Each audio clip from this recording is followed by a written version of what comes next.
স্কুলে যাওয়ার পথে টোন টিটকিরি করা রোমিওদের বিরুদ্ধে কঠোর ব্যবস্থা নেওয়ার হুঁশিয়ারি ডায়মন্ড হারবার জেলা পুলিশের। নারী ও শিশু পাচার রুখতে রবীন্দ্রনগর থানার উদ্যোগে সচেতনতা শিবির। দক্ষিণ চব্বিশ পরগনার রবীন্দ্রনগর থানার উদ্যোগে শুরু হয়েছে এক বিশেষ প্রশিক্ষণ শিবির। মূল উদ্দেশ্য নারী ও শিশু পাচার রোধ করা এবং বাল্যবিবাহ প্রতিরোধ করা। সমাজে এই সমস্যাগুলি প্রতিনিয়ত বাড়ছে, আর তাই স্কুল ছাত্রছাত্রীদের সচেতন করতে পুলিশের এই উদ্যোগ। মহেশতলা রবীন্দ্রনগর এলাকার একাধিক স্কুলের ছাত্রছাত্রী শিক্ষক শিক্ষিকাদের নিয়ে অনুষ্ঠিত হয় এই কর্মসূচি। অনুষ্ঠানে উপস্থিত ছিলেন দক্ষিণ চব্বিশ পরগনার চাইল্ড অ্যাসোসিয়েশনের চেয়ারপারসন মহুয়া সুর রায়, রবীন্দ্রনগর থানার আইসি সুজন কুমার রায় সহ একাধিক প্রশাসনিক আধিকারিক। এদিন ছাত্রছাত্রীদের জানানো হয়, স্কুলে যাওয়ার পথে কেউ যদি টোন টিটকিরি করে বা বিরক্ত করে তবে সঙ্গে সঙ্গে 100 ডায়াল করে পুলিশকে জানাতে হবে। অভিযোগ পেলেই পুলিশ ঘটনাস্থলে পৌঁছে যাবে এবং অপরাধীদের বিরুদ্ধে কড়া ব্যবস্থা নেওয়া হবে। ডায়মন্ড হারবার জেলা পুলিশের হুঁশিয়ারি, নারী ও শিশু পাচারে কিংবা বাল্যবিবাহের মতো অপরাধে যুক্ত কারো প্রতি বিন্দু মাত্র ছাড় দেওয়া হবে না। এই উদ্যোগের মাধ্যমে একদিকে যেমন ছাত্রীরা নিজেদের অধিকারের ব্যাপারে সচেতন হবে, অন্যদিকে সমাজের প্রতিটি স্তরে ছড়িয়ে পড়বে নারী নিরাপত্তার বার্তা। পুলিশের এই কর্মসূচি স্থানীয় মানুষ ও ছাত্রছাত্রীদের মধ্যে ভরসা জাগিয়ে তুলেছে। ডায়মন্ড হারবার থেকে শেখ সাইফুদ্দিনের রিপোর্ট, ডিএন নিউজ বাংলা। কিন্তু তার মধ্যে কোনো স্টেপ নেওয়া হয় না। অনেকে কোনো কথার মাধ্যমে ব্যাপারটার শিকার হতে পারছে, কোনো রেপের শিকার হতে পারছে, মানে তার গায়ে হাত দেওয়া হয়নি, কিন্তু তার সামনে তার উপরে তাকে উদ্দেশ্য করে এমনভাবে বাজে কথা বলা হয়েছে, তিনি যে নিজের মধ্যে ইরিটেট ফিল করেছে। সেই হয়েছে আরো কিছু মানে সেই কথা বলা হয়েছে যে অনেক সময় গাড়ি থেকে বেরোনো বন্ধ করে দিয়েছে। তার কিছু স্কুলে যাওয়ার সময় টিচিং এর শিকার হচ্ছে, তাই তো? ছেলেরা উত্তপ্ত করছে।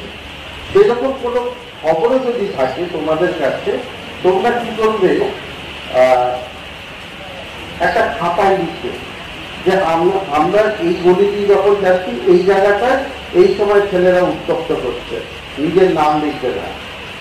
ওইটা ছবি তুলে তোমাদের স্যারকে দিয়ে দাও, স্যার আমাদের গ্রুপে দিয়ে দিলে আমরা তখন ওখানে পুলিশ পাঠিয়ে যাতে এরকম কোনো প্রবলেম না হয় সেটা আমরা যখন দেখবো।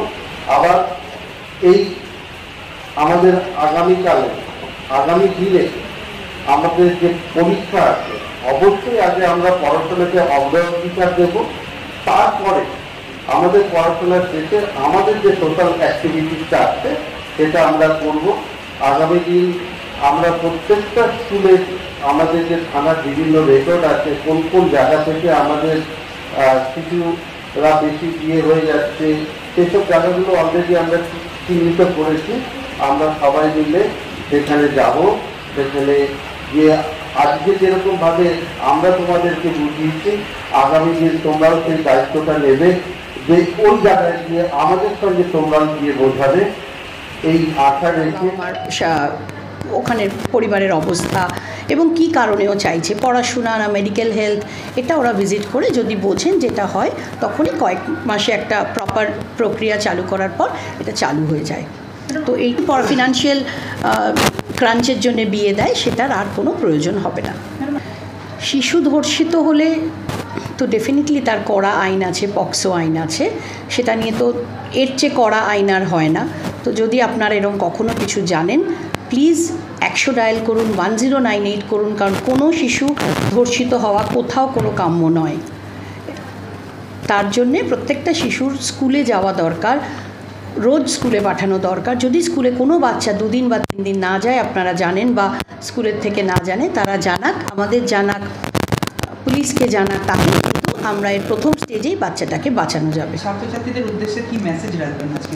ছাত্রছাত্রীদের উদ্দেশ্যে বলবো, তোমরা পড়াশোনা করো, 12 ক্লাস অবধি অ্যাটলিস্ট কমপ্লিট করো, নিজের পায়ে দাঁড়াও, নিজে রোজগার করো, তারপর যেটা ভালো লাগে করো। ম্যাডাম, অনেক ক্ষেত্রে দেখা যায় যে 18 বছরে নিজেই বিয়ে হয়ে গেছে, কেউ জানতে পারলো না, কি জানালো? তাদের পরিস্থিতিটা যথেষ্ট খারাপ হয়, কারণ এখন সমাজ অনেক উন্নত, অনেক অ্যাওয়্যার এখন সবাই, এবং প্রত্যেকেরই ম্যান্ডেটারি রিপোর্টিং। যদি কোনো হাসপাতালে জানে যে প্রেগনেন্ট হয়ে ডেলিভারি করতে গেছেন, তখনই কিন্তু ওনাদেরও ম্যান্ডেটারি রিপোর্টিং হিসেবে তারা লোকাল থানায় জানান। লোকাল থানা 0 FIR করে বাচ্চাটির পিও, যেটা বাচ্চাটির যেই বাড়ি বা প্লেস অফ অকারেন্স যেটা, সেই অনুযায়ী FIR করা হয়। পুলিশ 100 ভাগ তৎপর, প্রত্যেকটা অ্যাকিউজ প্রত্যেকটা অপরাধে ওনারা এফআইআর করতে প্রয়োজন মতো। সেক্ষেত্রে তখন বাচ্চাটিকে সিডাব্লিউসির সামনে প্রোডাকশন করা হয়। আইন অনুযায়ী ছেলেটিকে অ্যাজ পার ল তাকে আইনের লার্নেড ম্যাজিস্ট্রেটের কাছে পেশ করা হয়। সেটা কোনোভাবেই কোনো কাম্য নয় যে বাচ্চাটা 18-র আগে বিয়ে করুক বা তার বাচ্চা হোক, এবং সত্যি তাকে অনেক রকম অসুবিধার মধ্যে ফেস করতে হয়, কারণ সে বেআইনি একটা কাজের মধ্যে জড়িয়ে গেছে। আমার নাম Mahua Sur Roy, chairperson child welfare committee, Kolkata. আমি অ্যাডিশনাল চার্জ এখন সাউথ 24 পরগনা দেখি। Thank you.